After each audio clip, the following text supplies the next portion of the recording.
In 1986, Reactor No. 4. The Chernobyl nuclear power plant suddenly exploded. Birds fell from the sky like stones. Everyone was terrified. Their husbands were rookie firefighters, already sent out before dawn. No one knew what had happened. People thought it was just a normal fire. Firefighter Alexey had just gotten off duty and was heading back to check the situation. A bird slammed into his windshield, sending his car skidding off the road. That's when Alexey saw the black smoke rising from the direction of the plant. Fire trucks rushed toward the nuclear station one after another. Today, Alexey was supposed to transfer away, but duty as a firefighter came first. He didn't hesitate to jump on the truck, put on his gear, and head straight into the blaze. When he reached the plant, he finally realized it was far worse than anyone imagined. In front of him was nothing but rubble. Firefighters had worked all night, their faces badly burned. Alexey found a teammate and asked what happened, and learned Reactor No.4 had exploded. Minutes later, people started vomiting. Ambulances lined up and hauled the injured to the hospital. New fire crews arrived and filled the gaps. One by one, firefighters collapsed, and the cycle kept repeating. Lieutenant Colonel Boris, Alexey's superior, stood outside calling for his men. Seeing that, Alexey grabbed an oxygen mask and went in with Boris. A wounded firefighter was still on the roof, but halfway up, Boris suddenly stopped, so Alexey climbed the rest alone. He spotted his teammate in the wreckage. Luckily, the man was still alive, just badly bruised and beaten up. Alexey helped him retreat. Boris saw them coming down, and tried to leave with them, but he couldn't hold on anymore. He collapsed on the spot. Alexey set his teammate by the doorway, then rushed back to drag Boris out. Ambulances took the severely injured first. Boris and that firefighter got on the ambulance, but Alexey looked fine, so he was left behind. A nurse climbed in and told the driver to pull away, but the driver, also a rescuer, suddenly showed radiation sickness too, so the nurse called Alexey to take the driver's place, and that's how he finally got out. At the hospital, firefighters were everywhere. New arrivals had to strip off their outer clothes to reduce contamination. Nurses weren't even wearing protective gear, cleaning them up with bare hands. Those uniforms looked normal, but they were loaded with radiation. You couldn't see it with the naked eye. Alexey was injected with a sedative and drifted into a hazy sleep. When he woke up, the doctor said he'd only absorbed 14 rads. Alexey changed into clean clothes and was taken to meet an official named Chobin. The man asked Alexey if he knew the corridors inside the reactor, as a firefighter stationed there. Alexey knew the place better than anyone. Chobin asked Alexey to go with him. Just as Alexey was about to leave, he was called back again. Meanwhile, a school activity was still going on. Kids played carefree, no one realizing the danger of radiation, and no one even warned them to be careful. Alexey followed the group to the command center. Right now, the reactor fuel was still burning, and the cooling pool was directly underneath it. If the fuel hit the water, it could trigger a thermal explosion, spreading the radioactive cloud even farther, and then it wouldn't just be Chernobyl. All of Europe could be poisoned. Everyone in that room were plant workers, reactor staff, the people who knew the inside best. They were called in to figure out how to drain the pool, empty the water, or things could get even worse. But no one knew what conditions were like down there, or whether the control panel still worked, so they'd need insiders to open the drainage valves by hand. Alexey let out a bitter laugh. Those corridors were flooded with scalding water, and contaminated with radiation. Sending someone in was basically a death sentence. Then Chobin continued, and the room fell silent. Anyone who volunteered to go inside would be sent to Switzerland for treatment, to a specialized radiation hospital, and the best volunteers would even receive an apartment in Moscow, plus the respect of the whole nation. That was the government's reward. Everyone stayed quiet. Any reward in the world meant nothing compared to your life. But soon, someone stood up. The fuel in the reactor still wasn't contained, and that threatened the safety of the whole world. They started laying out a plan. Right now, the water was only 55 degrees C, the best window to try opening the valves by hand. If the backup motor wasn't flooded, they'd need the closest junction box to restore power in case the cables were cut. But if the motor was flooded, then the only option was turning the valves by hand, and that could cost them their lives. Architect Nikita even recreated the flooded scenario like it was a swimming pool, but Alexey knew the corridors were cramped, and the water wouldn't be that clear. With top officials present, they couldn't force their men into a death trap. They had no right to order subordinates to die.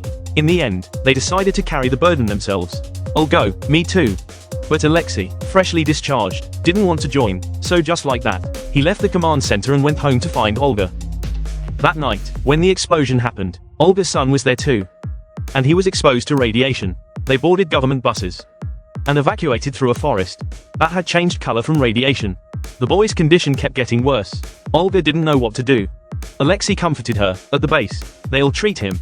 But Olga told him to stop making promises. 15 years ago, Alexey left without a word, never knowing she was pregnant. They only met again recently, at the barbershop where Olga worked. All these years, Alexey hadn't dated anyone. He wanted to hold on to this love. But at Olga's home, he discovered she had a child, and the boy even shared his name. That's when Alexey finally understood. Olga had given birth and raised their son alone. Getting discharged from the plant fire brigade, he planned to move them somewhere better. He wanted to be a real father and make up for his mistakes. But now, seeing Olga hold their child, Alexey knew even the base couldn't save him.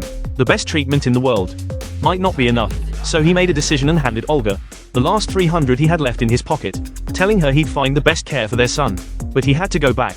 He kissed her forehead and whispered, "Hang on, kid, you'll get better." Alexey stepped forward and told the driver to stop. Before getting off, he looked back at them one last time. Olga met his eyes, then he turned and stepped down, walking against the convoy. At that moment, Olga thought Alexey was abandoning him again. Alexey returned to the command center, but the first team had already left. The supervisors didn't even look at him.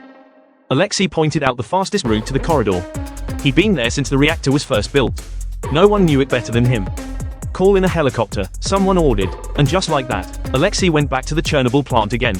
He led the team along the shortest path, straight into the corridor, cutting the distance by 150 meters. Olga got a call from Alexey, but she didn't even know where the doctors took her son. She didn't want to talk to Alexey anymore, so she hung up in a panic. Alexey knew how bad their son was, and begged for better treatment for him. But the bureaucracy was a nightmare. So Alexey offered to give his own treatment slot to his son. "I think we can arrange that," the official said. The drainage operation began. They lowered devices into the water to measure radiation levels. The readings were far higher than expected, but they had to go anyway. They jumped into the water and took the shortest route below, trying to power up the backup motor to drain the pool. They reached a corridor packed with pipes. Hot steam blasted non-stop. They had to shut a valve. But while working, one teammate got burned by the heat. They had no choice but to leave him there. Nikita saw the horror and wanted to retreat. He didn't want to do it anymore. Boris immediately taught him a hard lesson. Alexey quickly calmed him down. "Finish this, and people will honor you. Besides, everyone's afraid of dying." Slowly, Nikita steadied himself. The three of them continued the mission. Suddenly, radioactive hot water surged down, and the cable they carried slipped into the boiling pool.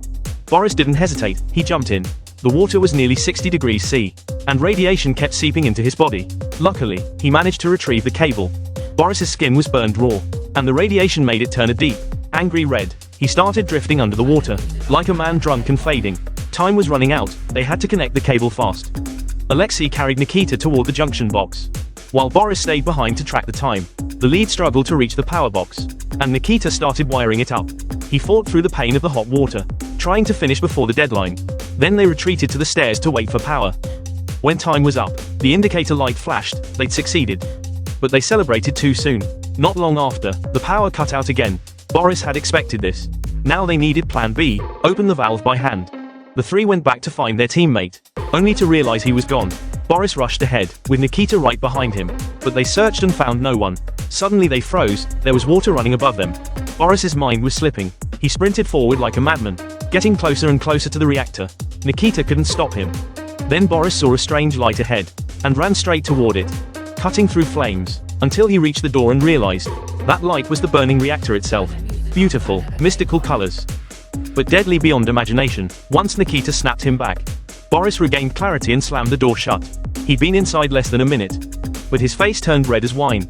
The two were taken by ambulance to the hospital. Meanwhile, convoys kept rolling in, truck after truck, soldiers marching toward hell itself, to plug the black hole inside the reactor. Watching it all, Alexey felt completely powerless, and Boris took his final breath. On the way to the hospital, the next day, Alexey went to find Nikita, and noticed Nikita's mother crying. Turns out Nikita wanted to go back and open the valve by hand. The same man who once wanted to run, was now volunteering to sacrifice himself. Alexey's emotions became a tangled mess. He found Olga at the hospital, and the moment she saw that irresponsible father, she stormed up and slapped him hard, demanding why he'd left them behind again. There was still no news about their son. Alexey held her close. "It'll be okay.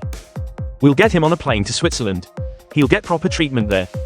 A plane? What plane? He'd secured their son a seat on the flight for radiation victims. Only then did Olga realize Alexey was trading his own life for a chance for them to live. After getting their son on the plane, they went home together. Olga felt guilty for what she'd done. Alexey said the one who should apologize was him. Alexey leaned in to kiss her, but she pushed him away. She was afraid radiation still clung to his body. That night, Alexey didn't sleep at all, and he made one final decision. The next morning, Olga woke up and Alexey was gone. She found a letter beside the bed. "I'm sorry for leaving you again, but I have to go back. You have the best son on earth. And you gave him the perfect name." And just like that, Alexey and Nikita walked back through the gates of hell once more. The corridor water kept getting hotter, and radiation levels were still high. Every step was more dangerous than the last. After a brutal dive, they finally reached the valve. But when they grabbed it to turn, they realized it wouldn't budge. Nikita signaled Alexey to loosen the bolts. With both of them fighting for it, the valve finally shook loose and began to open. As water pressure surged higher, the cooling water finally poured out. They'd completed a noble mission. The two prepared to leave the way they came, but Nikita suddenly got caught. A rope wrapped around his arm as he moved, pinning him in place. Alexey tried to pull him free, but every tug sent Nikita into agony. Alexey rushed back to check, but Nikita was completely breaking down. In despair, he pulled out a dagger and cut the only lifeline they had. He sacrificed himself for Chernobyl, and for everyone who would survive after. Alexey refused to give up, trying to go back and save him, even though it meant risking his own life. Happy memories of family kept flashing through his mind, but what no one expected was, after the cooling water was fully drained, Alexey was still alive. Olga visited him wearing full protective gear. This time, she took off her glove and touched him, but Alexey didn't want her exposed. Olga removed her mask, took off her hood, then stripped off the suit and lay down beside him. 3 months later, Olga brought their son home, and the family reunited. Of course, Alexey was no longer alive. This film is set against the backdrop of the Chernobyl nuclear plant explosion, but it also tells a story of growing up and responsibility. A man trying to make up for his youth. He traded his life to repay his past, and chose duty over escape. Alexey could have run far away on his own, but he was a man who took responsibility. He used his own life to buy a future for the next generation. And that's it for today's film recap. Bye, and see you next time.